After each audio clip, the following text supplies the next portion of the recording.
Baik Pak, berdasarkan dari hasil analisis, maka selanjutnya kita akan melakukan pemeriksaan fisis, yaitu pemeriksaan pendengaran, di mana pemeriksaan ini bertujuan untuk menilai ada tidaknya kelainan pada kemampuan pendengarannya Bapak. Pada pemeriksaan nanti saya akan menggunakan suatu alat yang kita sebut dengan garpu tala. Nah, di mana nanti itu saya akan getarkan garpu talanya lalu dekatkan ke dekat telinganya Bapak atau mungkin di beberapa bagian tubuhnya Bapak yang lain. Bapak mungkin akan merasa sedikit tidak nyaman dengan pemeriksaan ini, namun saya akan melakukan dengan hati-hati dan seprofesional mungkin. Bagaimana Pak, dimengerti? Iya, mengerti Atau dok. mungkin ada yang ditanyakan? Tidak ada dok. Bersedia untuk dilakukan pemeriksaannya Pak? Iya, bersedia. Baik Pak, pemeriksaan yang pertama itu tes garis pendengaran, di mana tes ini nanti saya akan menggunakan garpu tala yang digetarkan dengan intensitas bunyi dengan frekuensi yang berbeda, dimulai dari frekuensi tertinggi ke frekuensi terendah. Nanti setelah saya getarkan, saya akan dekatkan di dekat telinganya Bapak. Dan nanti silakan Bapak melakukan konfirmasi dengan mengatakan iya apabila mendengarkan suara dan tidak apabila Bapak tidak mendengarkan suara. Atau bisa juga nanti Bapak kasih kode saja dengan berupa mengangkat tangannya Bapak. Baik, mengerti Pak tentang prosedur pemeriksaannya? Mengerti dok. Jadi kita mulai. Pertama, kita getarkan garpu tala dengan intensitas bunyi frekuensinya itu 4096 Hz. Tapi Pak, ada didengar? Tidak dok. Tidak ada. Nah, selanjutnya kita melakukan pemeriksaan yang sama, prosedur sama dengan frekuensi 2048 Hz. Kita getarkan, lalu kita dekatkan ke telinga penderita. Ada kita dengar? Tidak ada dok. Tidak ada juga. Nah, selanjutnya kita kurangi lagi frekuensinya itu dengan frekuensi 1024 Hz. Tapi Pak, kalau sekarang ada kita dengar? Belum ada dok. Belum ada dia. Selanjutnya kita menggunakan frekuensi 512 Hz. Kita getarkan garpu talanya, lalu kita dekatkan kembali. Tapi Pak, kalau sekarang Masih belum ada dok. masih belum ada. Nah, selanjutnya kita turunkan lagi frekuensinya yaitu 256 Hz. Kita getarkan, kita dekatkan. Tapi Pak, kalau sekarang ada kita dengar? Ada dok. Ada. Baik. Nah, kita melakukan konfirmasi terakhir dengan frekuensi 128 Hz. Kita getarkan, lalu kita dekatkan. Kalau sekarang Pak, ada kita dengar? Ada dok. Ada. Baik, pemeriksaannya sudah selesai Pak. Adapun hasil yang saya dapatkan untuk pemeriksaan ini, Bapak tidak mampu atau Bapak mengalami gangguan pendengaran dengan intensitas bunyi dengan frekuensi yang tinggi. Namun, Bapak mampu mendengarkan dengan baik dengan frekuensi bunyi yang rendah. Nah, di mana ini menandakan bahwa batas pendengaran atasnya Bapak itu mengalami penurunan. Di mana ini mengindikasikan kepada suatu gangguan pendengaran yang biasa kita sebut dengan tuli sensorineural. Baik Pak, bagaimana dimengerti atau mungkin ada yang mau ditanyakan tentang pemeriksaannya? Mengerti dok. Tidak ada. Dimengerti, baik. Jadi kita melangkah ke pemeriksaan selanjutnya. Nah, pemeriksaan selanjutnya itu tes Rina, di mana tujuan dari pemeriksaan ini kita membandingkan hantaran tulang dan hantaran udara pada telinga yang sama. Caranya itu hampir sama dengan pemeriksaan tadi Pak. Saya akan menggunakan garpu tala, lalu saya getarkan dan saya akan tempelkan di tulang mastoidnya Bapak, di sini di bagian belakang telinga. Nanti kalau misalnya Bapak sudah tidak dengarkan suara, silakan Bapak konfirmasi, beritahu saya. Nanti saya akan pindahkan lagi di dekat telinganya Bapak dan kembali meminta Bapak apakah Bapak masih mendengarkan bunyi atau tidak. Bagaimana Pak, dimengerti atau mungkin ada yang ditanyakan? Tidak. Baik, jadi kita mulai. Nah, kita getarkan garpu tala dengan frekuensi 256 Hz.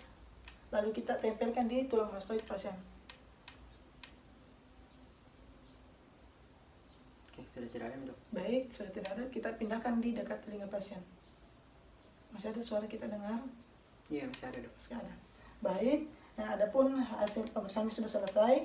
Adapun hasil yang saya dapatkan dari pemeriksaan ini yaitu tes Rinanya positif, di mana ini artinya normal Pak. Ataupun bisa juga dalam keadaan pasien mengalami gangguan tuli sensorineural. Nah, adapun juga bisa kita dapatkan hasil yang negatif kalau misalnya tadi pada saat saya pindahkan dari tulang mastoid ke dekat telinganya Bapak, Bapak sudah tidak mendengarkan suara, itu artinya negatif. Dan ini mengindikasikan ke suatu gangguan pendengaran, itu tuli konduktif. Bagaimana Pak, dimengerti? Iya, mengerti dok. Nah, ada yang ditanyakan? Tidak ada dok. Baik, jadi kita melangkah ke pemeriksaan selanjutnya. Baik Pak, pemeriksaan selanjutnya itu tes Weber, di mana tujuan dari pemeriksaan ini kita membandingkan hantaran tulang antara telinga kiri dan telinga kanannya Bapak. Caranya itu nanti saya akan getarkan garpu tala dan tempelkan di bagian tengah kepalanya Bapak. Nanti Bapak silakan perhatikan pada telinga mana Bapak mendengarkan suara yang lebih dominan. Apakah telinga kiri atau telinga kanannya Bapak, atau mungkin kedua-duanya mendengarkan suara dengan intensitas yang sama. Jadi kita mulai Pak Dit. Pertama kita getarkan garpu talanya, lalu kita tempelkan di bagian tengah kepalanya pasien. Baik. Tapi Pak, pada saat pemeriksaan tadi, telinga mana yang Bapak dengarkan suara dengan yang lebih dominan? Apakah telinga kiri atau telinga kanan? Atau mungkin kedua telinganya Bapak mendengarkan suara yang dengan intensitas yang sama?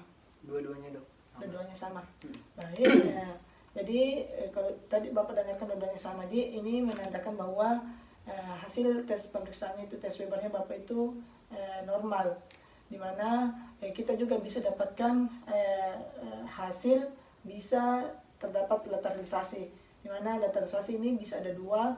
Kalau misalnya lateralisasinya ke telinga yang normal, maka itu mengindikasikan ke satu gangguan pendengaran, yaitu tuli sensorineural. Kalau misalnya lateralisasinya ke telinga yang ada gangguan, maka itu mengindikasikan ke gangguan pendengaran, yaitu tuli konduktif. Bagaimana Pak, dimengerti atau mungkin ada mau ditanyakan tentang hasil pemeriksaan ini? Mengerti dok. Baik Pak, kita melangkah ke pemeriksaan yang terakhir, yaitu tes wabah, di mana tujuan dari pemeriksaan ini kita membandingkan antara hantaran tulang pasien dengan pemeriksa. Di mana di sini kita ibaratkan pendengaran pemeriksa itu normal. Kemudian caranya itu nanti saya akan getarkan garpu tala lalu tempelkan di tulang mastoidnya Bapak di sini. Kalau misalnya nanti Bapak sudah tidak mendengarkan suara dari garpu talanya, silakan Bapak konfirmasi, beritahu saya. Nanti saya akan pindahkan ke tulang mastoid saya. Nanti saya akan dengarkan apakah masih ada bunyi atau tidak. Bagaimana Pak, dimengerti tentang prosedur pemeriksaannya? Iya, mengerti dok. Jadi kita mulai Midi. Pertama kita getarkan garpu talanya, lalu kita tempelkan di tulang mastoid pasien. Tidak ada dok. Baik, jika sudah tidak ada, kita pindahkan di tulang mastoid pemeriksa. Oke, baik. Pemeriksaan sudah selesai Pak. Sini pada saat tadi Bapak sudah tidak mendengarkan suara dari garpu talanya dan saya pindahkan ke tulang mastoid saya masih mendengarkan adanya bunyi. Maka ini mengartikan bahwa hasil dari pemeriksaan ini itu tes wabah memendek.